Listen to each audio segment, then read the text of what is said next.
আসসালামু আলাইকুম। তো ভিডিওতে যে ঘরের কাজটা দেখছিলেন, তো কাজটা এখনো শেষ হয় নাই। সামনের সাইডেও এখনো বাকি আছে। তো ভিতরে কোন পর্যন্ত কাজটা করছি, চলেন আপনাদেরকে দেখাই।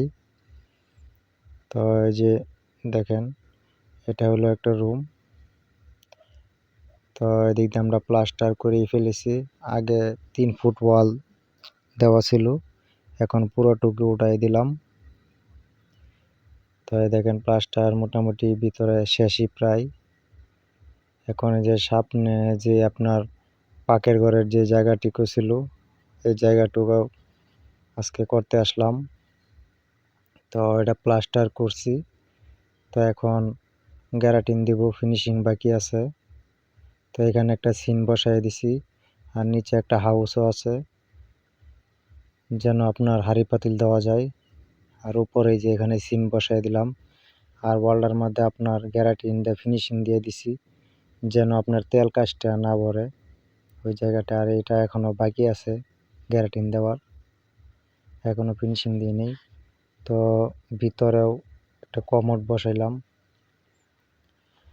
তো কমোডটাও দেখেন, এই যে এখানে কমোডটা বসাইছি, এটা প্লাস্টার করছি, এখনো ফিনিশিং দিই নাই, ফিনিশিং দিয়ে দিব। তো এখন আমরা মোটামুটি ফিনিশিং দিতে আসলাম।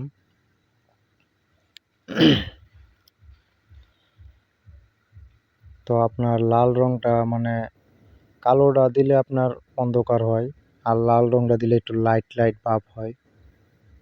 আর নিচে উপরে সব জায়গায় আমরা ফিনিশিং দিয়ে দিছি, যেহেতু এটা পাকের ঘর, টাইস করবে না, যেন তেল কাজটা কখনো না ভরে।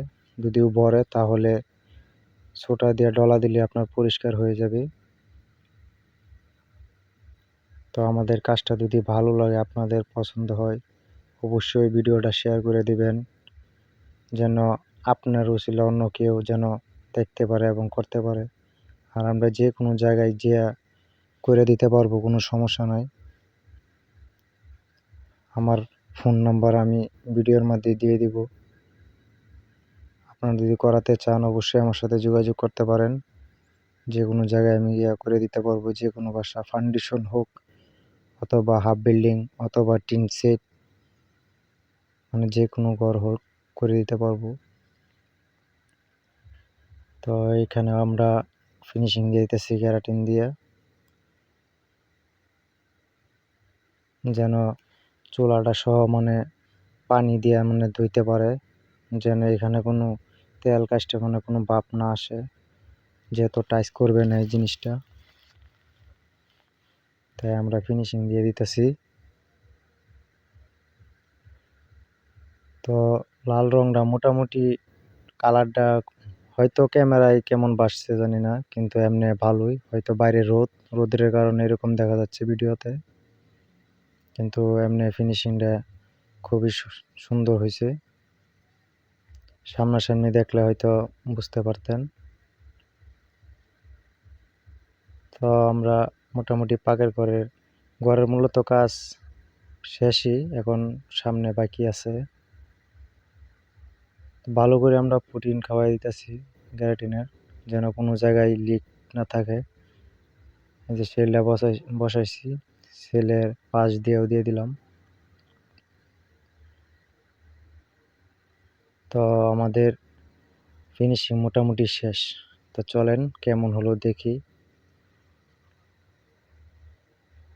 তো এটা আমার ফোন নাম্বার আমি দিয়ে দিলাম, যদি আমার সাথে যোগাযোগ করতে চান এই নাম্বারে যোগাযোগ করতে পারবেন।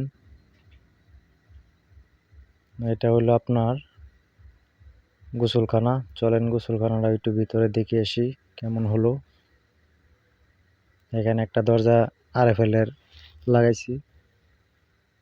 তো ওই যে ভিতরে দেখতে পারতেছেন আরেকটা দরজা, ওইটা হলো মূলত টয়লেটের দরজা। আর এই যে এখানে ঝর্ণা ফিটিং করবে। আর আপনার 4.5 ফিট পর্যন্ত আমরা গ্যারাটিন রং দিয়ে দিছি, যেন পানির ছিটা যায় ওয়াল ড্যাম না হয়, এই জন্য, যেহেতু টাইস করবে না। তো মূলত এইগুলো শেষ। তো ভিতরে রুমগুলো আপনাদেরকে দেখাই, চলেন আমার সাথে। এটা হলো বারান্দা, এটা হলো পকেট রুম। তো এটা হলো মূলত একটা রুম। আর উপরে আপনার সিলিং দিয়ে দিছে যেন গরমের দিন তাপটা কম লাগে। তো এই দেখতেছেন 3টা রুম, এখানে 3টা রুম করা হয়েছে 12 ফিট বাই 13 ফিট। ওই পাশের রুমটা একটু বড় রাখছে। তো এটা হলো পার্টিশনের দরজা, এটাও আবার পকেট রুমের দরজা দিছে একটা। তো এখনো মোটামুটি হালকা পাতলা কাজ বাকি আছে, এখনো পুরোপুরি শেষ হয় নাই। তো এটা হলো এই পাশটা। আর যেহেতু গরম অতিরিক্ত, তাই উপরে যে পাশের সিলিং দিয়ে দেওয়া হয়েছে যেন রোদ্রের তাপটা কম লাগে। তো এটা হলো সামনের সাইড, এই যে সামনের সাইডটা পুরাটাই বাকি আছে প্লাস্টার। সিঁড়িটা মোটরসাইকেলের সিঁড়িও দিয়ে দিছি পাশে যেন গাড়ি উড়াইতে পারে। তো চলেন আপনাদেরকে পিছনের সাইডটা দেখাই। তো এই হলো পিছনের সাইড। এখানে আপনার যখন এই যে আমরা 1 ইঞ্চি বিট করে দিছি যেন পানির দাওয়া আসলে ভিতরে পানি প্রবেশ না করে, এজন্য উপরে বিট দিয়ে দিছি। তো এটা হলো এই পাশটা, আর এই পাশে একটা জানলা হবে, তাই ওই যে দেখেন জানলার এড়া রাখছি, এখানেও বিট আছে যেন বৃষ্টির পানি বাইরে না ঢুকে কোনোভাবেই। তো ভিডিওটা ভালো লাগলে অবশ্যই শেয়ার করবেন।